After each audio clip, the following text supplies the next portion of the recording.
কি রান্না হচ্ছে? আজকে তো স্পেশাল রাতে। বলো কি? মাংস। কিসের মাংস বলো তো? চিকেন। কি চিকেন বলো? চিকেন? হ্যাঁ। চিকেন না মাটন? গেস করো। চিকেন। হ্যাঁ চিকেন। চিকেন। দেখা যাক তোমার কথাটা ঠিক হয় নাকি।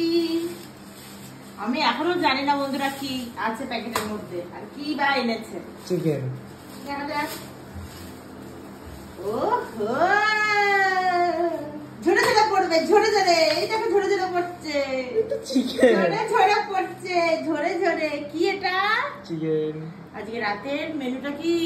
চিকেন কষা। চিকেন কষা আর কি? রুটি। কি? রুটি। জোরে বল। রুটি। ইয়েস, আজকে রাতের লুচি। ডিনারে লুচি। না লুচি করব লুচি। না বাবা, গ্যাস লুচি। না। আজকে রাতের ডিনারে হবে রুটি আর চিকেন কষা। খাওয়ার সময় আবার আসছে।